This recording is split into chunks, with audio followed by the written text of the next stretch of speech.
இன்னைக்கு எபிசோடுக்கான first promo பார்க்கும்போது ஒரே ஒரு டைலாக் தாங்க ஞாபகம் வருது. பரட்டை பத்த வச்சுட்டே பரட்டை அப்படின்ற டைலாக் தான். ஏன்னா அந்த அளவுக்கு பார்த்தீங்கன்னா விஜய் சேதுபதி ஒரு கேள்வியில வீட்டுக்குள்ள இருக்க மொத்த பேரோட வன்மத்தை வந்து வெளியே கக்க வச்சுட்டாரு அப்படின்னு நம்ம தான் சொல்லணும். அந்த கேள்வி என்னன்னு பார்த்தீங்கன்னா, இந்த மாதிரி உங்களுக்கு ஓட்டு போடலாம் கூட பரவாயில்ல சார், அது தனி ஓகேங்களா, ஆனா மற்றவங்களுக்கு இவங்களுக்கு மட்டும் ஓட்டே போடக்கூடாது அப்படின்ற அந்த ஒரு நபர் யார் அப்படின்ற கேள்வி கேட்டாரு. பயங்கரமான கேள்விங்க.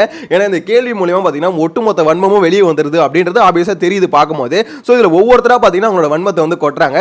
வன்மம் மீன்ஸ் அவங்களுக்கு வந்து பிடிக்கல, இவனுக்கு ஏன்டா ஓட்டு போடணும் அப்படின்ற மாதிரி ஒரு எண்ணம் இருக்கும்ல. சோ அந்த எண்ணத்தை தான் ஒவ்வொருத்தரா வெளிப்படுத்துறாங்க. இதுல தீபக்கும் அன்ஷிதாவும் வந்து பாத்தீங்கன்னா ராணுவ சொல்றாங்க, ராணுவக்குலாம் ஓட்டே போடக்கூடாது சார், அவன் ஒரு மாதிரி கிறுக்குதனமா பண்ணிட்டு இருக்கான், அவனுக்கு எதுக்கு ஓட்டு அப்படின்ற மாதிரி இவங்க ரெண்டு பேரும் சொல்லிட்டு இருக்காங்க. அதுக்கடுத்து ஜாக்லின் எந்திரிச்சு விஷாலுக்கு மட்டும் போட்டுறவே கூடாது, அவன் பக்கா சேஃபா கேம் விளையாடிட்டு இருக்கான், அவன் என்ன பண்றான் மத்தவங்கள கேம் விளையாட விட்டு அவன் பின்னாடி ஒளிஞ்சிட்டு இருக்கான், இதுதான் விஷாலோட கேம் பிளே, சோ அப்படிப்பட்ட ஆளுக்கெல்லாம் ஓட்டு போடவே கூடாது சார் அப்படின்னு மாதிரி ஜாக்லினும் வன்மத்தை கொட்டுறாங்க. அதுக்கு முத்துக்குமரன் எந்திரிச்சு அவரோட வன்மத்தை கொட்டுறாரு. என்னன்னா இந்த மாதிரி சௌந்தர்யாக்கு வந்து ஓட்டே போட தயவு செஞ்சு சொல்றேன், சௌந்தர்யாக்கு ஓட்டு போடாதீங்க அப்படின்ற மாதிரி. சோ இது எதுக்கு எல்லாருமே வன்மத்தை கொட்டுறாங்கன்னு சொல்றான்னு பாத்தீங்கன்னா, எல்லாருக்கும் உள்ளுக்குள்ள இருக்கும்ல இவங்களுக்குலாம் ஓட்டு போட, அது ஒரு வகையான வன்மம் தான், அது வன்மம் இல்லைன்னு சொல்ல முடியாது. இருந்தாலும் அந்த வன்மத்துல நியாயம் இருக்கா இல்லையா அப்படின்றத இங்க பார்க்கணும் ஓகேங்களா. சோ முத்துக்குமரன் எந்திரிச்சு என்ன சொல்றாரு, சௌந்தர்யாக்கு தயவு செஞ்சு ஓட்டு போடாதீங்க, ஏன்னா இப்ப மத்தவங்க எல்லாம் ஒரு மாதிரி உழைப்ப போடுறாங்க, சௌந்தர்யா வந்து வேற ஏதோ ஒன்று பண்ணி இந்த மாதிரி ஓட்டு வாங்குறாங்க, அது வந்து பாத்தீங்கன்னா எங்களுக்கு நியாயமாக படல அப்படின்ற மீனிங் தான் அவர் வந்து சொல்றாரு. சோ இது கரெக்டா தப்பா அப்படின்னு பாத்தீங்கன்னா, ஆக்சுவலா ராணவ் சௌந்தர்யா இவங்க ரெண்டு பேரும் பாத்தீங்கன்னா ஒரே கேட்டகரியில் தான் இருக்கணும். இதுல விஷால் வந்து பாத்தீங்கன்னா அவருக்கு ஓட்டு போடுறதும் போடாதும் பாத்தீங்கன்னா மக்கள் விரும்பும் தான், ஆனா அவர் ஒண்ணுமே பண்ணல அப்படின்ற மாதிரி சொல்ல முடியாது. ஏன்னா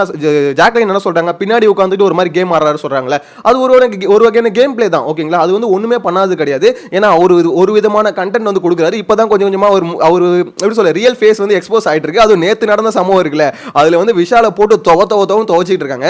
ட்விட்டர்ல பாத்தீங்கன்னா ஒரு ஆர்மி இருந்தது, விஷால் ஆர்மிடா அப்படின்ற மாதிரி ஒரு பேஜ் இருந்தது. அந்த பேஜ் நேத்துல இருந்து பாத்தீங்கன்னா காணாம போயிடுச்சு. ஏன் சொல்லுங்க, விஷாலை இவ்வளவு நாள் கொஞ்சமாவது நம்பிட்டு இருந்தாங்க, நம்ம தலையை வந்து அந்த மாதிரிலாம் இல்ல, இந்த மாதிரிலாம் ஏமாத்த மாட்டான், ஆக்சுவலா பொண்ணுங்கிட்ட அப்படிலாம் இருக்க மாட்டான் அப்படின்ற மாதிரி நம்பிட்டு இருந்தாங்க. அந்த பேஜ் பாத்தீங்கன்னா அதனால தான் ஃபயர் விட்டுட்டு இருந்தாங்க. என்ன இருந்தாலும் பாத்தீங்கன்னா லவ் கண்டென்ட் கொடுக்கறதுல எங்கால கிங்கடா அப்படின்ற மாதிரி தர்ஷிகா கிட்ட மட்டும் கொடுத்திருந்தா பரவாயில்ல, இப்போ அன்ஷிதாக்கு தாவிட்டாரு அப்படின்னும் போது மொத்த பேருக்கு மனசு உடஞ்சிருக்கு, டேய் இவன் வேற மாதிரி ஆளு, இவனை சப்போர்ட் பண்ணக்கூடாது, மொத்த பேர் என்ன பண்ணிட்டாங்க கூடாரத்தை காலி பண்ணிட்டு போயிட்டாங்க அப்படின்னு மாதிரி சொல்ல தோணுது. உண்மையிலே விஷால் ஆர்மி நினைச்சா பாவமா தாங்க இருக்கு. ஏன் விஷாலை இந்த அளவுக்கு அடிக்கிறாங்கன்னு பாத்தீங்கன்னா, விஷால் பண்ணது ரொம்பவே தப்பா இருக்கு அப்படின்ற மாதிரி எனக்கு என்னமோ தோணுது.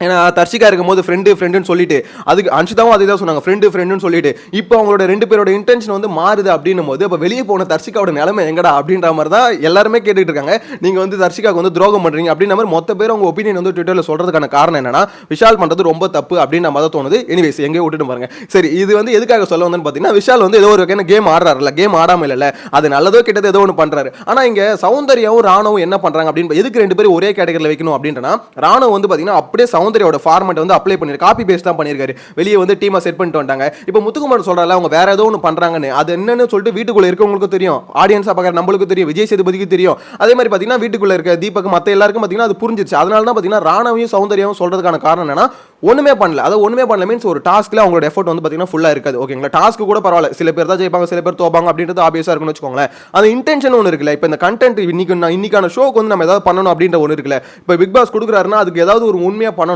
ஸோ நம்ம அதில் வந்து உழைப்ப கொட்டணும் அப்படின்ற ஒரு விஷயம் இருக்குல்ல, அது வந்து பாத்தீங்கன்னா மோஸ்ட்லி இவங்க ரெண்டு பேருக்கும் இருக்கு. ஆனா அந்த இன்டென்ஷன் வந்து ரொம்பவே கம்மியா இருக்கு அப்படின்ற மாதிரி தான் சொல்லணும். இந்த இடத்துல அவங்க எங்க ஸ்கோர் பண்றாங்கன்னு பாத்தீங்கன்னா, பர்சனலா இப்போ ஏதாவது ஒரு எப்படி சொல்றது, இப்போ சௌந்தர்யா வந்து சில இடத்துல கோவப்படுவாங்களே, அதெல்லாம் ஆர்டிஃபிஷியலா ஆப்வியஸா தெரியும். அதே மாதிரி ராணுவ சில இடத்துல கோவப்படும் போது ஆர்டிஃபிஷியலா தெரியும். இதெல்லாம் எதுக்காக பண்றாங்கன்னா அவங்களுக்கு தெரியும் இதெல்லாம் ப்ரோமோ கண்டென்ட்டா வரும். அது வந்து எப்படி சொல்றது, சௌந்தர்யா கேம் பிளேவை பக்காவா கரைச்சு குடிச்சிட்டு வந்தவர் தான் ராணுவ ஓகேங்களா. அதுக்கேற்ற மாதிரி வெளியே எல்லாத்தையும் அவங்கள மாதிரி செட் பண்ணிட்டு வந்தவர் தான் ராணுவ. ஸோ அதனால தான் ரெண்டு பேரை பத்தி இந்த மாதிரி எல்லாரும் கழுவி ஊத்துறது காரணம் என்னன்னா, அவங்க ஒண்ணுமே பண்ணலன்னு சொல்றதுக்கான காரணம் என்னன்னா, அவங்க மத்தவங்க கூட கம்பேர் பண்ணும்போது எஃபோர்ட் வந்து கொஞ்சம் கம்மியா இருக்கு. இருந்தாலும் இவ்வளவு எஃபோர்ட் கம்மியா போட்டுமே இந்த அளவுக்கு வந்தது கொஞ்சம் எல்லாருக்குமே வீட்டுக்குள்ள இருக்க நிறைய பேருக்கு வந்து அன்ஃபேரா தான் தோணுது. ஆனா விஷ்ணு வந்து ஒன்று சொல்லிட்டு போனார்ல, இந்த மாதிரி சௌந்தர்யா ஒண்ணுமே பண்ணலன்னு சொல்றீங்க, ஆனா அவன் வந்து ஒன்று பண்ணிட்டு இருக்கா, அது வந்து ஒரு டிராமா வந்து கிரியேட் பண்ணிட்டு இருக்கா, அந்த டிராமா தான் மக்களுக்கு வேணும் அப்படின்னு நம்ம சொல்லிட்டு போனார்ல, அது ஒரு வகையில உண்மைதான் வச்சுக்கோங்களேன். சௌந்தர்யா பண்ற ஒரு எப்படி சொல்ல சில சண்டை, தேவையில்லாத ஒரு சில வார்த்தைகள் இதெல்லாம் விட்டு இந்த மாதிரி ஒரு மாதிரி பண்றாங்களா, ஒரு டிராமா கிரியேட் பண்றாங்களா, இதெல்லாம் வேணும் தான், ப்ரோமோ கண்டென்ட்டுக்கு வேணும் தான் இல்லைன்னு சொல்லல. பட் இதை மட்டுமே வச்சு எப்படி சொல்றது, ஒருத்தவங்க வந்து ஃபினாலே ஸ்டேஜில் ஃபைனலிஸ்ட் வரைக்கும் வராங்கன்னா அது கொஞ்சம் அன்ஃபேரா தோணுது. ஏன்னா உண்மையில பிக் பாஸுக்கு உண்மையா அவர் கொடுக்குற டாஸ்க்கும் சரி, அதே மாதிரி இப்போ எப்படி சொல்றது அவங்களுக்கு ஒரு ஒப்பீனியன் ஒப்பீனியன் தோணுனா ஒப்பீனியன் டைரக்டா பேசுறதும் சரி, இது எல்லாத்தையும் சேர்ந்து தான் பாத்தீங்கன்னா டஃப்பான பிளேயர்னு சில பேர் வருவாங்க. சோ அந்த டஃப்பான பிளேயர்னு வர வேண்டிய இடத்துல சில பேர் ரொம்ப கம்மியான எஃபர்ட் போட்டு டஃப்பான பிளேயர் ஃபினாலே ஸ்டேஜ்ல வந்து ஃபைனலிஸ்டா நிக்கிறாங்க அப்படின்னும் போது கொஞ்சம் நிறைய பேருக்கு வந்து அன்ஃபேரா தான் தோணும். சோ அதனால தான் பாத்தீங்கன்னா ராணோ சௌந்தர்யா இவங்க 2 பேர் சொல்லும்போது இவங்க வந்து அந்த அளவுக்கு பெருசா எஃபர்ட் போடல அப்படின்னு நம்ம சொல்லிட்டு இருக்காங்க. ஆனா அவங்க வேற மாதிரி ஒரு விதமான எஃபர்ட் வந்து போட்டுருக்காங்க. அது என்னன்னு பாத்தீங்கன்னா வெளியே ஒரு எஃபர்ட் போட்டுருக்காங்க. அந்த வெளியே போட்ட எஃபர்ட்டுக்கு வந்து உள்ள வந்து கண்டென்ட் கொடுக்கணும். சோ அந்த கண்டென்ட் சின்ன கண்டென்ட்டா போதுங்க. சௌந்தர்யா பொறுத்தவரைக்கும் ரியாக்ஷன் கண்டென்ட், ராணுவ பொறுத்தவரைக்கும் பாத்தீங்கன்னா ஒரு மாதிரி சிம்பதி டிராமா கண்டென்ட். சோ இந்த 2 கண்டென்ட் கொடுத்தா போதும் வெளியே இருக்க டீம் பாத்துக்கும் அப்படின்றது அவங்க ஆப்வியஸா அதை வந்து நம்புறாங்க.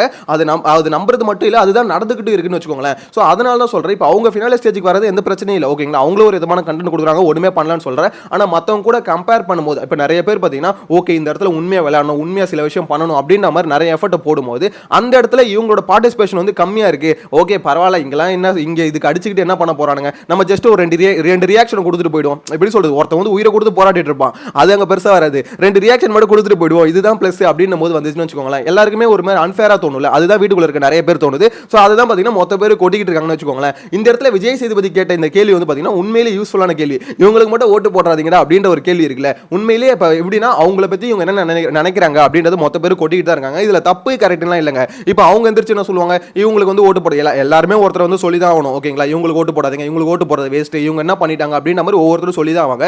சோ அதுல வந்து ஒவ்வொருத்தருக்கும் மாற்று கருத்துக்கள் இருக்கதா செய்யும். இருந்தாலும் பாத்தீங்கன்னா நம்மளுக்கு தோணும்ல, இப்ப ஃபினாலே ஸ்டேஜ்ல இவங்க வரணும், இப்ப இவங்க இவ்வளவு நாள் உண்மையிலேயே எஃபர்ட் போட்டுருக்காங்கப்பா, சோ இவங்க வந்தா கொஞ்சம் பெட்டரா இருக்கும்பா அப்படின்ற மாதிரி சில விஷயம் இருக்குல்ல. சோ அதை பேஸ் பண்ணி நம்ம ஓட்டு போட்டா கொஞ்சம் பெட்டரா இருக்கும் அப்படின்ற மாதிரி எனக்கு ரொம்ப தோணுது. இன்னொரு முக்கியமான மேட்டர், ஜாக்லின் வந்து பாத்தீங்கன்னா ஒரு 2 நாளைக்கு முன்னாடி ஒரு விஷயத்தை பேசியிருந்தாங்க.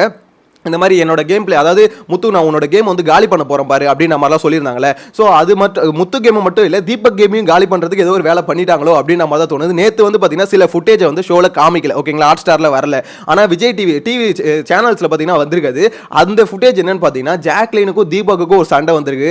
முத்துக்குமரன், ரயன், ஜாக்லின், மஞ்சரி இவங்க 2 பேருக்கும் பார்த்தீங்கன்னா இவங்க 4 பேருக்குள்ள பார்த்தீங்கன்னா ஒரு சண்டை வந்திருக்கு. ஸோ அந்த சண்டைக்கான காரணம் நெட்ஃபிளிக்ஸில் வந்து ஸ்குவிட் கேம் ஒன்று வந்திருக்குல்ல. ஸோ ஸ்குவிட் கேமோட ப்ரொமோஷனுக்கு வந்து பார்த்தீங்கன்னா ஒரு டாஸ்க் மாதிரி ஒன்று வச்சிருக்காங்க, ஓகேங்களா, ப்ரொமோஷன் கண்டு. சோ அந்த கனல்ல வந்து பாத்தீங்கன்னா அது ஒரு டாஸ்க் என்னன்னா அந்த பஸர் அடிச்சோனா அப்படியே மூவ் ஆன் ஆகி போணும், அந்த பாட்டு நின்னோன்னு நிக்கணும். அதுதான் அந்த ஸ்குவிட் கேம்ல வர அதே டாஸ்க் தான் வச்சுக்கோங்களேன். சோ அதை விளையாடும் போது என்ன பண்ணா முத்துக்குமரன் ரயன் அதுல ஜெயிச்சிட்டாங்க. என்ன அந்த பஸர் வந்து ஆரம்பிக்கிறதுக்கு கொஞ்சம் முன்னாடி பாத்தீங்கன்னா அவங்க ஆரம்பிச்சிட்டாங்க அப்படின்றது பாத்தீங்கன்னா ஜாக்லின், மஞ்சரி இவங்களோட குற்றச்சாட்டு. சோ இந்த குற்றச்சாட்டு இது ஒரு ஃபன் டாஸ்க், ஓகேங்களா, ஃபன் டாஸ்க்கை ஃபன்னா எடுத்துட்டு போயிருந்தா பரவாயில்ல. இது வந்து பாத்தீங்கன்னா ஒரு பெரிய இஷ்யூ மாதிரி பாத்தீங்கன்னா இது வந்து தப்பு, நீங்க தப்பா விளையாட்டீங்க, நீங்க வந்து ஏமாத்திட்டீங்க அப்படின்ற மாதிரி எப்படி சொல்ல ஜாலியா ஃபன்னா பேசிட்டு இருந்த கான்டெக்ஸ்ட் வந்து பாத்தீங்கன்னா அப்படியே கொஞ்சம் கொஞ்சமா சீரியஸா போயிடுச்சு. மஞ்சரி இதுல உள்ள போந்தன்னு பாத்தீங்கன்னா கொஞ்சம் சீரியஸ், கொஞ்சம் ஹெவி ஆயிடுச்சு. அதுக்கப்புறம் ஜாக்லினும் கூட பிடிச்சிக்கிட்டு பாத்தீங்கன்னா ரயனையும் முத்துக்குமரனையும் வந்து ரொம்ப எப்படி சொல்றது, நீங்க பண்ணது தப்பு தப்பு தப்புன்னு கார்னர் பண்ணிட்டே இருந்தாங்க. ஆனா ரயன் ஒரு இடத்துல பாத்தீங்கன்னா ஜாக்லினை வச்சு செஞ்சுட்டான்னு சொல்லணும். ஏன்னா இப்ப எப்படின்னா அவன் என்ன சொல்றான்னா, ஜாக்லின் நாங்க வந்து ஒரு எப்படி சொல்றது 1-2 செகண்ட் வந்து முன்னாடி கிளம்பிட்டோம்னு வச்சுக்கேன், ஆனா எங்களுக்கும் உங்களுக்கும் இருக்க டிஸ்டன்ஸ் இல்ல 3 மடங்கு இருக்கு அப்படின்ற மாதிரி முத்துக்குமரன் அதான் சொல்றாரு, இவரு அதான் சொல்றாரு. ஆனா ஜாக்லினும் மஞ்சரி அது ஒத்துக்கவே இல்லை, நாங்க உங்களுக்கு பின்னாடி தான் இருந்தோம் அப்படின்ற மாதிரி அந்த வீடியோ நானும் பார்த்தேன்.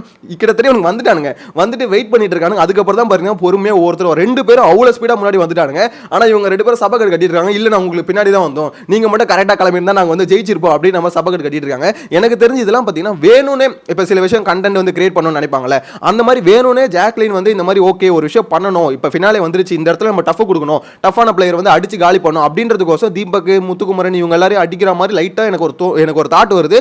அவங்களே ஓப்பனா சொல்றாங்க உன்னோட கேமை காலி பண்ண போறேன்னு. சோ இதெல்லாம் அதுக்காக பண்றாங்களோ அப்படின்னு நம்ம தோணுது. ஏன்னா எப்படி சொல்றது, இந்த விஷயம் வந்து அவ்வளோ சீரியஸான விஷயம் இல்லை, ஓகேங்களா, இந்த சீரியஸாக இல்லாத விஷயத்தை இவ்வளோ சீரியஸாக கொண்டு போகும்போது அதுவும் ரயன் சொல்கிறாரு பாருங்க, நீ இந்த மாதிரி ஏறிக்கிட்டு வராத, இந்த மாதிரிலாம் கேட்கும் போது காண்டாவது அப்படின்னு சொல்லும்போது ஜாக்லின் உண்மையிலே அதை தான் பண்ணுறாங்க. ஆக்சுவலாக ரயன் கிட்ட கத்தும் போது அவங்க கத்திடுறாங்க, அதுக்கப்புறம் நீ இப்படி என்கிட்ட பேசாத அப்படின்ற மாதிரி இவங்களே சொல்லிக்கிறாங்க. எனக்கு என்ன புரியலனா ஜாக்லினோட இன்டென்ஷன் கிளியராக தெரியுது, அதாவது இவங்களை அடிக்கணும், இவங்களை அடிச்சு காலி பண்ணணும் அப்படின்ற மாதிரி. அது மூலியமா ஓட்டு வரும் நம்புறாங்களா என்னன்னு தெரியல, எப்படிமா அது மூலியமா ஓட்டு வரும். ஆக்சுவலாக எப்படி சொல்றது, நீங்க ஒரு விஷயம் கேம் விளாடுறீங்க, ஓகே இல்லைன்னு சொல்லல, இது ஒரு ஃபன் டாஸ்க்ல வந்து இந்த மாதிரி வந்து ஒரு பிரச்சனையை கிரியேட் பண்ணும்போது மக்களுக்கு அது எப்படி கரெக்டா கனெக்ட் ஆகும் நினைக்கிறாங்களா என்னன்னு தெரியல. அதை வச்சு ஒருத்தவங்களை காலி பண்ண முடியும், இவங்களை காலி பண்ணிட்டு நம்ம மேல வர முடியும் அப்படின்ற மாதிரி ஜாக்லின் நம்புனாங்கன்னா எனக்கு தெரிஞ்சு ஜாக்லின் போற வந்து ரொம்ப தப்பான ஒரு பாதை அப்படின்னு நம்ம தோணுது. எங்கேயாவது போய் முட்டிக்கிட்டு தான் வண்டி நிக்க போகுது அப்படின்ற மாதிரி தான் எனக்கு என்ன தோணுதுங்க. ஏன்னா எப்படி சொல்றது, இப்போ ஆல்ரெடி கேம் வந்து முடிஞ்சிருச்சு, ஓகேங்களா, ஃபினாலே ஸ்டேஜ்ல யார் யார் போறாங்க அப்படின்ற மாதிரி தெரிஞ்சு போச்சு. இதுக்கப்புறம் வந்து அவங்க கேமை காலி பண்ணி அதுக்கப்புறம் நம்ம வந்து கப் அடிக்கலாம், அது அந்த இன்டென்ஷன் வந்து எனக்கு தெரிஞ்சு வேலைக்கே ஆகாது. ஏன்னா இது விஷ்ணு சொல்லிட்டு போனார் பாத்தீங்களா, அவ்வளோ கேம் வந்து முடிஞ்சிச்சு, இதுக்கப்புறம் ஃபார்மாலிட்டிஸ் மட்டும் தான் நடக்குது நடக்குது அப்படின்ற மாதிரி. ஏன்னா அதுதான் உண்மை. இதுக்கப்புறம் அந்த ஃப்ரீ ஸ்டாஸ்க்கு அப்புறம் நடக்கிறதே பார்த்தீங்கன்னா ஃபார்மாலிட்டிஸ் தான். இந்த டிக்கெட் டு ஃபினாலே யாராவது ஜெயிச்சு ஒருத்தர் வந்து ஃபினாலிஸ்ட், அது மட்டும் தான் அங்க மட்டும் தான் உங்களால் சேஞ்ச் பண்ண முடியுமே. டிக்கெட் டு ஃபினாலே அந்த இதை யார் ஜெயிக்கிறாங்களோ, அந்த டிக்கெட்டை யார் ஜெயிக்கிறாங்களோ அவங்களுக்கு மட்டும் லக்கு மீன்ஸ் அவங்க உழைப்பால தான் ஜெயிக்கிறாங்க. ஓகேங்களா, அது லக்கு ஏதோ சொல்றேன்னா அவங்க மட்டும் தான் ஃபினாலே ஸ்டேஜுக்கு அந்த சேஞ்ச் அங்க மட்டும் தான் நடக்குமே தவிர அதுக்கப்புறம் அதுக்கு முன்னாடி இந்த ஓட்டு வயசுல வந்து செட் பண்ணிருப்பாங்கல்ல, இவங்க தான் ரன்னர் இவங்க வின்னர் அப்படின்ற மாதிரி ஒவ்வொரு விஷயத்தையும் செட் பண்ணிருப்பாங்களா, அதெல்லாம் இதுக்கப்புறம் மாறதுக்கு வாய்ப்பே இல்லை. ஆனா ஜாக்லின் வந்து எஃபோர்ட்டை போடணும்னு சொல்லிட்டு ஏதோ ஒன்று பண்ணிட்டு இருக்காங்க. இதுக்கு தெரிஞ்சு இதே மாதிரி நெகட்டிவ் எஃபர்ட் போட்டுட்டு இருந்தாங்கன்னா ஃபினாலே ஸ்டேஜ்ல ஜாக்லின் வர முடியாம கூட போகலாம். ஏன்னா அந்த மாதிரி ஒரு சூழ்நிலைக்கு வந்து போயிட்டு இருக்கு அப்படின்ற மாதிரி தோணுது. ஏன்னா ஆப்வியஸா அந்த கிளிப்பிங்ஸை பார்க்கும்போது கிளீனா தெரியுது இது இன்டென்ஷனலா ஒரு மாதிரி வந்து தப்பு பண்றாங்களோ ஜாக்லின் அப்படின்னு மாதிரி தோணுது. உங்களோட கருத்தை மறக்காம கமெண்ட்ல மென்ஷன் பண்ணுங்க. சேனலை ஃபர்ஸ்ட் பாத்தீங்கன்னா சப்ஸ்கிரைப் பண்ணி வச்சுக்கோங்க. நெக்ஸ்ட் அப்டேட்ல மீட் பண்ணலாம். ஆனா ஃபர்ஸ்ட் ப்ரோமோ உண்மையிலே தரமா இருந்ததுங்க. தரமான கேள்வி அப்படின்னு சொல்லணும். சேனலை சப்ஸ்கிரைப் பண்ணி வச்சுக்கோங்க. நெக்ஸ்ட் அப்டேட்ல மீட் பண்ணலாம். Bye by.